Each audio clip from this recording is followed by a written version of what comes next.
ওদালগুৰি জিলাৰ বৃহত্তৰ টংলা অঞ্চলৰ পুখুৰীপাৰ গাঁও আৰু টংলা কলেজ সংযোগী লোক নিৰ্মাণ বিভাগৰ গ্ৰাম্য পথটোত ৰেলৱে লেভেল ক্ৰছিং নিৰ্মাণৰ দাবীত প্ৰতিবাদমুখৰ হৈ পৰিছে ৰাইজ। এই পথটোৰে ৪-৫খন গাঁৱৰ কেইবা শতাধিক ৰাইজ তথা ছাত্ৰ-ছাত্ৰীৰ অহা যোৱাৰ একমাত্ৰ পথ। এতিয়া উত্তৰ পূব সীমান্তৰ ৰেলৱেৰ ৰঙিয়া ৰঙাপাৰা ৰেলপথৰ ক্ৰছিঙত পকী খুঁটি পুতি ৰাইজৰ যাতায়াত বন্ধ কৰি দিয়াৰ বাবে ৪-৫খনকৈ গাঁৱৰ ৰাইজে এম্বুলেন্স আৰু অগ্নি নিৰ্বাপক বাহিনীৰ যান বাহনৰ জৰুৰীকালীন সেৱাৰ পৰাও বঞ্চিত হৈ আহিছে।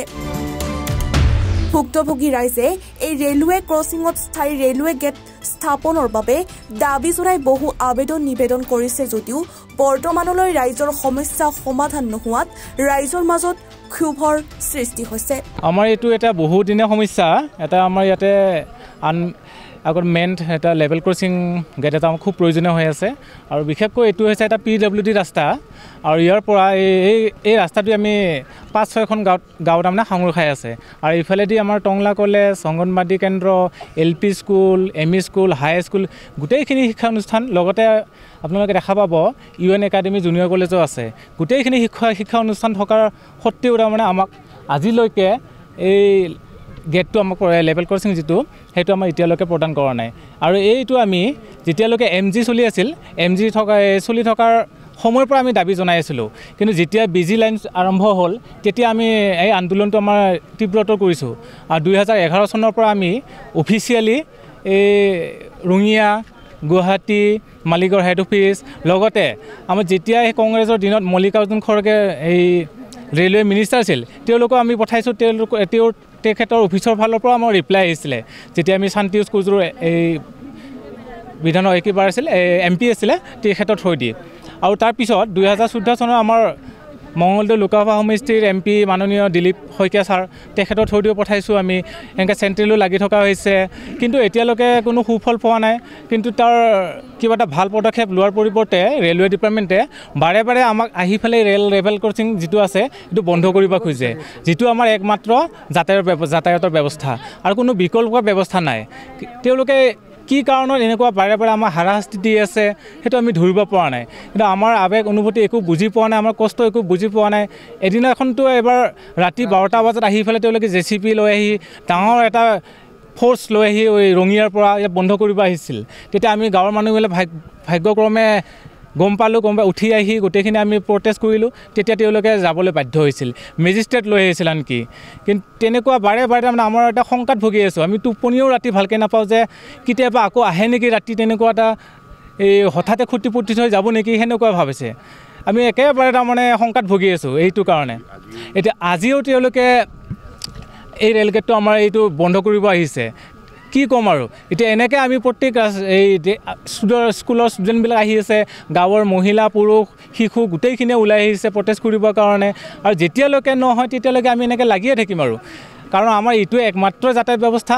এইটো নহ'লে আমি কোনো বিকল্প ব্যৱস্থাই নাই, তাকে আমি লাগিয়ে থাকিম। দৰকাৰ হ'লে ইয়াতে যি কৰিব লাগে আমি কৰিম। চৰকাৰৰ প্ৰতি আমি এটা বিশেষ অনুৰোধ, বিশেষ আহ্বান যাতে আমাক এইটো এটা এটা লেভেল ক্ৰছিং প্ৰদান কৰে, সেইটো আমাৰ ফালৰ পৰা বিনম্ৰ অনুৰোধ। আৰু আমি মুখ্যমন্ত্ৰীলৈ ইতিমধ্যে পঠাইছিলোঁ, আমি তেওঁলোক মেইল কৰিছোঁ, তেওঁলোকৰ পত্ৰ গোটেইখিনি ফাইল আছে, ফাইল বনাইছিলোঁ, আমি দেখা পাব এই ফাইলবিলাক তেখেতলৈ পঠাইছিলোঁ। তেখেতে কৈছে আমি বিচাৰ কৰিম, আমি চাম ব্যৱস্থাটো, কিন্তু এতিয়ালৈকে কোনো ধৰণৰ দেখোন সুফল পোৱা নাই।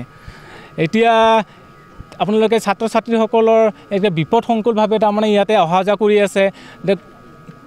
ভগৱানে নকৰে কেতিয়াবা যদি এটা এক্সিডেণ্ট হৈ যায় সেইটো ৰিস্ক কোনে ল'ব? সেইটো সম্পূৰ্ণভাৱে ৰেলৱে কৰ্তৃপক্ষ সেইটো দায়ী হ'ব লাগিব, কাৰণ তেওঁলোকে ৰেল লাইনটো দিছে কিন্তু ইয়াতে যাতায়াত ব্যৱস্থাটো আমাক সুনিশ্চিত কৰি দিয়া নাই।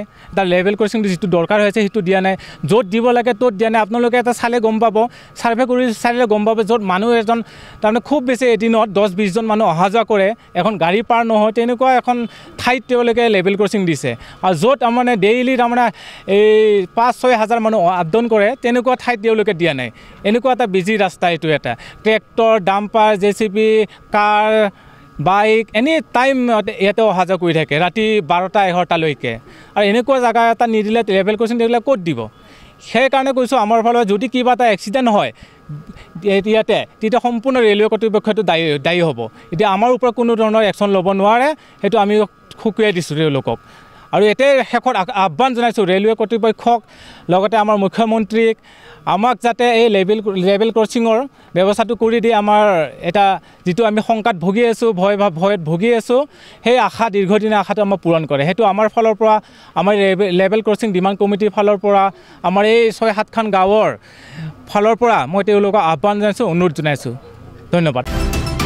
টংৰাৰ পৰা চিন্ময় ডেকাৰ প্ৰতিবেদন, এনিভাৰো 24।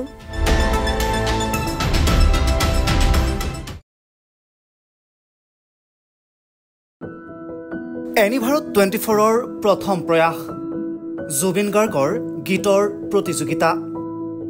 জুবিনৰ গানে কি আনে?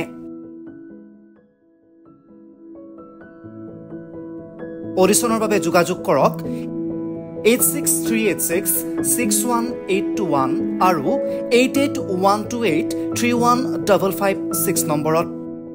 এনিভাৰত 24 উদ্যোগত এটা নতুন সংগীতৰ প্ৰতিযোগিতা আয়োজন কৰা হৈছে, য'ত মোৰ গানৰ প্ৰতিযোগিতা হ'ব। আপোনালোকে তাত প্ৰতিযোগী হিচাপে আহিবলৈ পাৰিব আৰু মোৰ ফালৰ পৰা আন্তৰিক শুভকামনা জনাইছোঁ। আৰু অনুষ্ঠানটোৰ নাম হৈছে গানে কি আনে। সকলোকে মৰম জনাইছোঁ, সকলোৱে আহক, ইয়াত অংশগ্ৰহণ কৰক। Thank you very much. Love you. ৰব, আপুনি যে এটা অপৰাধ কৰিবলৈ গৈ আছে, আপুনি জানেনে? এই নাবালিকা গৰাকীক এতিয়াই বিয়াত বহোৱাটো যে এটা অপৰাধ, আপুনি জানেনে? অপৰাধ কেনেকৈ?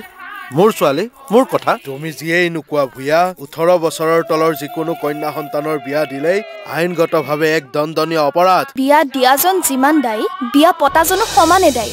এতিয়া তাই পঢ়া শুনা কৰাৰ বয়স, খেলা ধূলা কৰাৰ বয়স। তাইক খেলিবলৈ দিয়ক, পঢ়িবলৈ দিয়ক, আৰু চাব এদিন আপুনি তাইক লৈ গৌৰৱ অনুভৱ কৰিব পাৰিব। এতিয়াই তাইক সংসাৰৰ বোজা দি তাইৰ ভৱিষ্যত জীৱনটো অন্ধকাৰ কৰাৰ অধিকাৰ তোমাৰ জানো আছে? মোৰ ভুল হৈ গ'ল মাজনী, মোক ক্ষমা কৰিবা। শিক্ষা ল'ৰা ছোৱালী উভয়ৰে প্ৰাপ্য আৰু অধিকাৰ। আপোনাৰ কন্যা সন্তানক তাইৰ এই প্ৰাপ্যৰ পৰা বঞ্চিত নকৰাব। বাল্য বিবাহ ভাৰতীয় আইনৰ দ্বাৰা বিহিত এক দণ্ডনীয় অপৰাধ। এনে অপৰাধ কৰি আপোনাৰ কন্যা সন্তানৰ ভৱিষ্যত অন্ধকাৰৰ মাজলৈ ঠেলি নিদিব।